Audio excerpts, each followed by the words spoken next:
afternoon, church. Good afternoon. So, my name is John Hafford.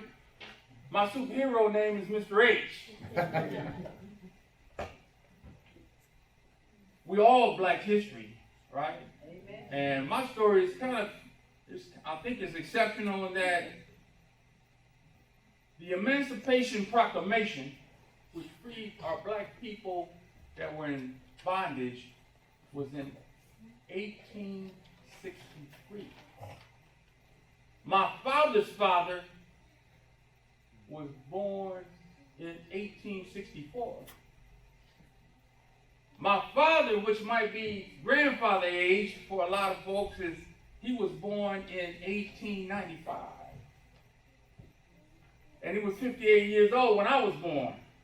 So that makes me an old soul.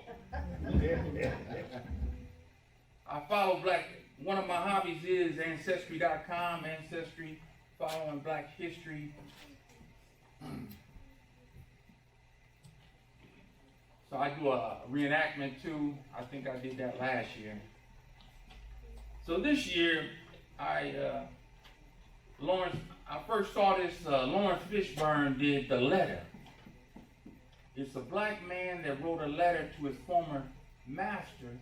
He wrote the letter in 1865. Now in 1865, Black folks really was barely allowed to go to any type of school.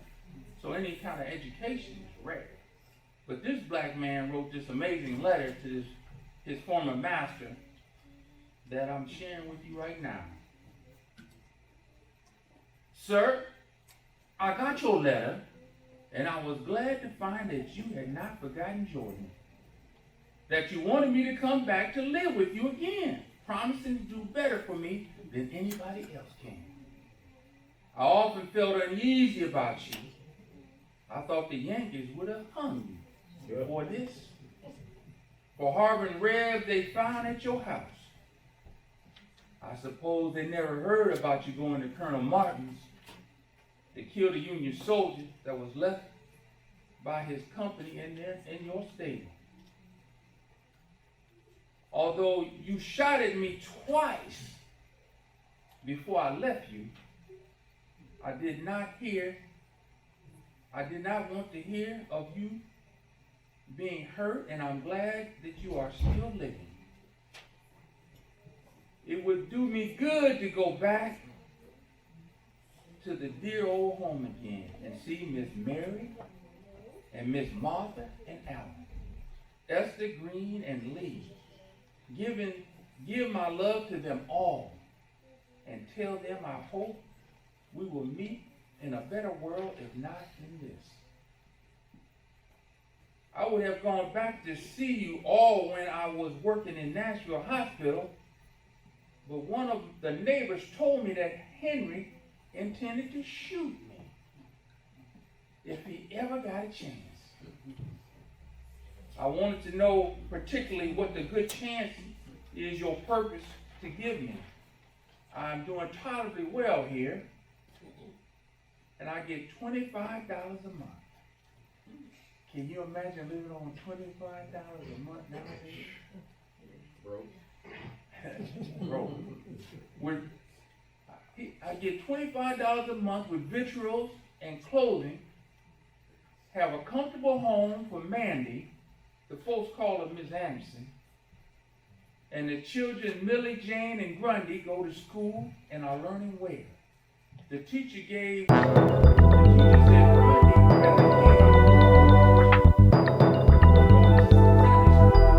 Mandy and me attend church regularly. We are kindly treated. Sometimes we overhear others saying, them colored people were slaves down in Tennessee. The children feel hurt when they hear such remarks, but I tell them it was no disgrace in Tennessee to belong to Colonel Anderson. Many darkies would have been proud, as I was, as I used to be, to call you master. Now, if you will write and say what wages you will give me, I will better be able to decide whether it would be to my advantage to move back again. As to my freedom, which you say I can have, is neither to be gained on that score, as I got my freedom papers in 1864 from the Provost Marshal General of the Department of Nashville. Manny said she would be afraid to go back without proof that you were disposed to treat us justly and kindly. And we have concluded to test your sincerity by asking, would you send us our wages for the time we served you? This will make us forget and forgive old scores and rely on your justice and friendship in the future. I served you faithfully for 32 years, and Mandy 20 years. At $25 a month for me and $2 a week for Mandy, our earnings would have amounted to $11,680. Added to this, interest for time our wages have been kept back, and deduct what you paid for our clothes and 3 doctor visits to me, and pulling a tooth for Mandy, and the balance will show that we are just entitled to. Please send the money to Adams Express in care of V. Winters, Esquire, Dayton, Ohio. If you fail to pay us for faithful labors in the past, we can have no faith in your promises in the future. We trust the good Maker has opened your eyes to the wrongs which you and your fathers have done to me and my fathers, in making us toil for your generations without recompense. Here I draw my wages every Saturday night, but in Tennessee there was never any payday for the Negroes any more than for horses and cows. Surely there will be a day of reckoning for those who defrauded the laborer of his hire. In answering this letter, please state if there would be any safety for Manny and Jane, who are now grown up, and both good-looking girls. You know how it was with poor Matilda and Catherine.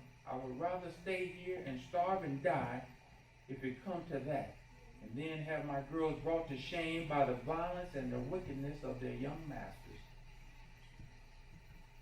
You will also please state if there has been any schools opening for the colored children in our neighborhood.